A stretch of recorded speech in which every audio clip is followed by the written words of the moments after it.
Hello everyone. Previously we worked on discrete random variable. So today our plan is to work on continuous probability distribution and then use the continuous random variable. So I gave you examples previously in continuous random variable. So we could have time intervals, weights, heights, and so forth. So that means whenever we create a distribution, then area under the curve we can find the probability. It's not possible to find a probability for a specific value. So I'll show you in a normal distribution. So for the normal distribution, we have the continuous random variable, and it's a bell-shaped curve. So you will see in the textbook we have some examples, and the mathematical probability density function for the normal distribution is like this one. So let me show you actually a normal distribution. So you can see that using this distributional function for normal distribution, so I try to draw a normal curve.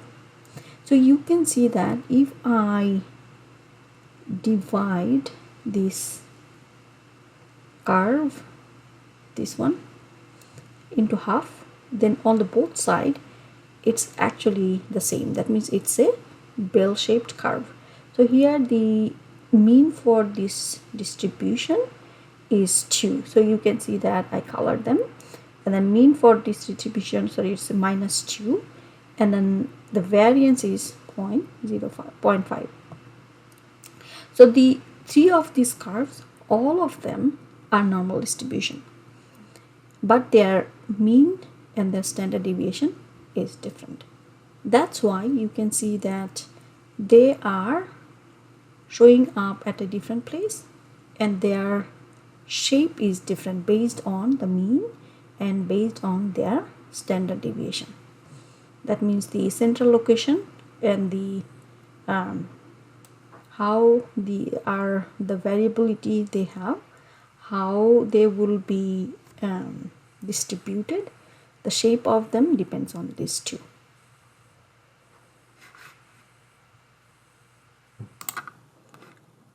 So if a variable follows a normal distribution, let's say previously I showed you for a sample, let's say we have crown width, crown height. The height and width, they are continuous variable. So if we have the information of them, if we have a larger data set, then it's easier to create a distribution. So if we have that, so what we can do is that we can try to see whether they follow a normal distribution or not. So if we know the mean and variance, if we already know they follow normal distribution, then we can easily find their distributional shape if it follows. If it doesn't, then the shape would be different. That means the mean would not be in the middle, and then you will see that on the both side it's not actually, the shape is not the same on both sides. So you can see that the function we have two parameters over here in the normal distribution. So you can see we have mean and standard deviation. If we know them, like I said before, we can easily find the functional form, we can easily find the probability values. So the continuous random variable, so we say that it could be -infinity to +infinity, and then the properties of normal curve. Since I showed you in the curve where we have the peak, where there we have the central location, that means the mean we have, and it's symmetric. If we know the mean, it's symmetric on the both side. And then under the curve, so you can see the total curve. If I'm talking about any of this function, the total probability for any of the curve is 1. That's very important one. If I want to find let's say a value somewhere here, then I will see that the under the curve, what would be the probability. We can easily find them. I will show you how we can find them.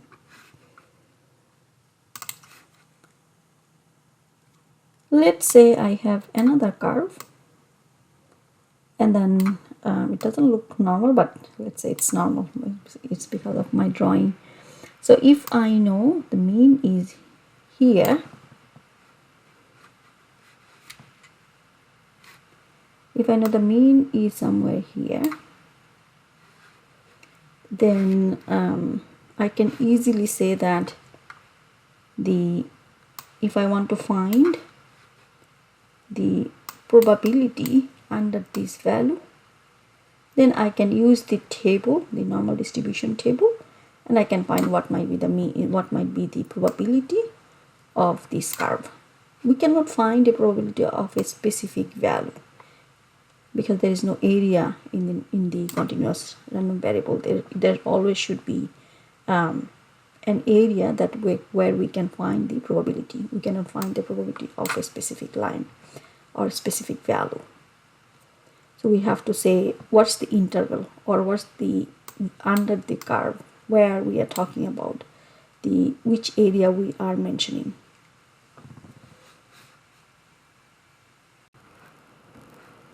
So in the standard normal distribution, it's easier for us to find the probability value under any area. Or if we have an interval, then we can easily find the probability value. So let's say we have a data set. So you can see I brought actually previous data sets that we saw in previous videos. So you can say I have the species, ground width, ground height. Let's say this is my sample, but it would be better if we have larger data set. Then we can easily find a distribution. So using the data set, what I tried to find the mean of ground width and height, since these two are random variable. Then I try to find their sample standard deviation as well. After that, what we will do, we have to find the z value for each of these raw data. Then we can say the raw value minus their mean. If we already know the population mean, then we can use that. Otherwise, we are using the sample mean and sample standard deviation. Let's say we have the population mean, we have the population standard deviation.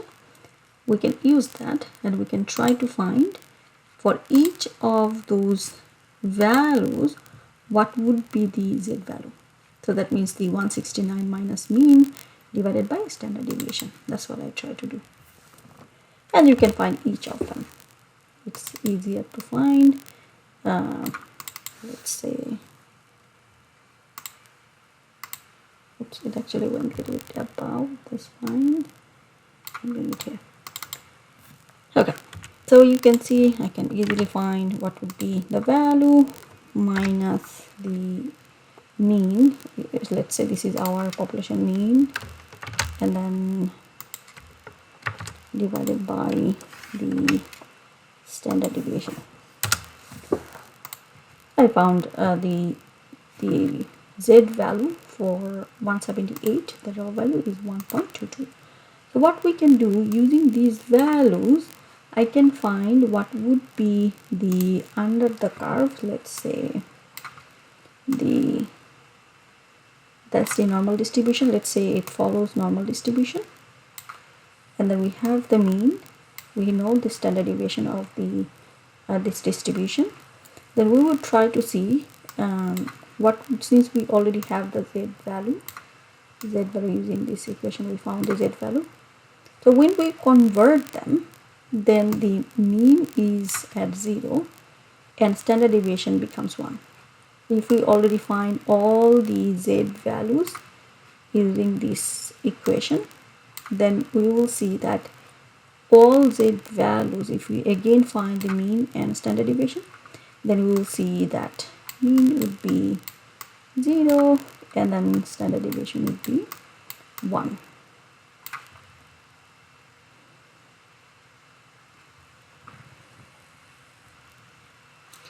So you can see if we want to find what might be the probability value for 0.057. So probably maybe let's say the value is somewhere here. This is the positive value, this is the negative value. So 0.05, this is 0, and then somewhere would be 1, -1, -2, let's say -3, 1, 2, and 3. So negative 0.05 somewhere maybe, sorry, positive 0.05 somewhere maybe here. If we want to find the probability value of 0.05, then we have to find what would be the probability value under this curve.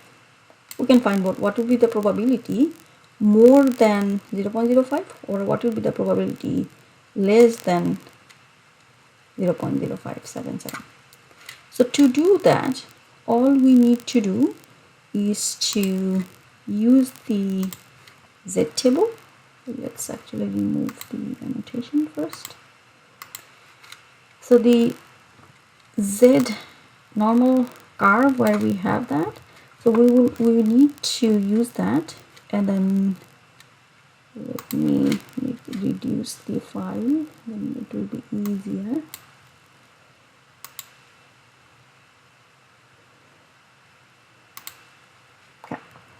So you can see that all we need to do is to find them, but then again we have to find negative 0.5. So positive 0.5. So positive 0.5 should be somewhere. So let's go back. So we were trying to find, again, let me remind you, 0.0577. So we don't need 3 decimals. We can use this 2 decimal. Let's say 0.06. So if we want to find 0.06, the positive value, so that means we have to find 0.0, and then we have to, for the second decimal point, you can see it in here. So that means we can easily say that the probability under the 0.06 would be 0.4761. So that means 0.4761 area under the curve, we can find that. So that means the probability, let's say the probability, let's write here. The probability value we find is 0.4761. So that means under the curve, the probability value is this one. If we want to find the probability value less than 0.05, then the probability is this one. If we say that nope, I want to find the probability value more than this one, then what we can say is that we have to say 1 minus 0.4761. Okay, so that's how we can find the probability value. Let's say we want to find the probability value between two Z values. How we can do that? So all we can say is that, let's change the color. So you can find the probability value under this curve and probability value under this curve, then you can subtract them. Many ways we can find them. If we want to find probability values more than some value, less than some values, you can easily find them using the standard normal value, the Z value I just showed you, and you have to go to the Z table so that you can find them. Okay, now let's say what is the probability of getting 0.0.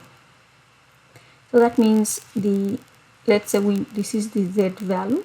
What is the probability we want to find? So if I go back to the table and I'm interested to find the value less than 0. So that means this area. 0 is the mean, because in the standard normal distribution 0 is the mean. I want to find what would be the area under this curve. So that means the 0 value, 0z value, we want to find that. For the 0z value, you can see it is 0.5. That means the probability is 0.5. How about this one is 0.5? How about greater than 0? Again, it's 0.5. This is 50-50, right? And then let's clear them. It says probability of getting more than 1.96. More than 1.96. Let's go back, and then more than positive 1.96. That's the value we want to find. And if you want to, it might be sometime it's better if you draw them. So the 0 is here, 1.96 somewhere maybe here. That means we are trying to find what would be the probability value more than 1.96. That means that's the 1.96 value. And then if I go back, more than 1.96 or less than 1.96, doesn't matter. So we can say more than 1.96, the area under the curve we are trying to find is this area. But in the probability distribution, it's giving me the less than area, not more than. So what we can do, if we can find the less than area, then we can say 1 minus that probability. That will give me the upper area. So at first, let's find the 1.96. So let's see 1.9 here. In the second decimal, we have to find it from the above. So you can see 1.96. One decimal here, another decimal from this upper area. So you can see the 9750. That means the area under 1.96, this total area is 0.9750. So if I want to find the above the area, that means 1 minus 0.9750. That means it's actually 0.025, right? So that means we found the probability value, and we can go back and see if it's asked for less than negative 1.96. So we already found for positive 1.96, the above this area is 0.025. If someone says that I already know that, what is the area less than 1.96? Exactly the same, because this is a bell-shaped curve. That means 0.025. If someone says that between these two values, so between these two values in the middle, so that means this area would be how much? 1 minus 2 multiplied by 0.025. Or you can say that, nope, if I already know the area under the 1.96 is 0.975, and then area under the negative 1.96 is 0.025, if I subtract them, then I should find the probability value 0.95. That's how you can find them. So you will see in the assignments, also in the exam, I will ask you find the probability for this value. If this is a z value, you can easily find it from the table. If it's not a z value, then all you need to do is to convert them. So let's say, let's clear this drawing. Let's go back to our page. So you can see that we also showed you some other example. So in this example, you can see that we know what's the mean and what's the standard deviation, and then we want to find the area under these two values. We can easily find them. So you can see that it's a continuous distribution. We can convert them, and then we can find from the table.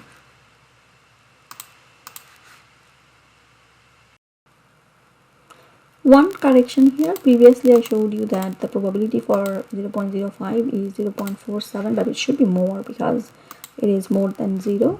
Because the value for more than 0, we should be using this one, the second one. So it should be more than 0.5. So it should be 0.06, it should be 0.5239. So this is the correction.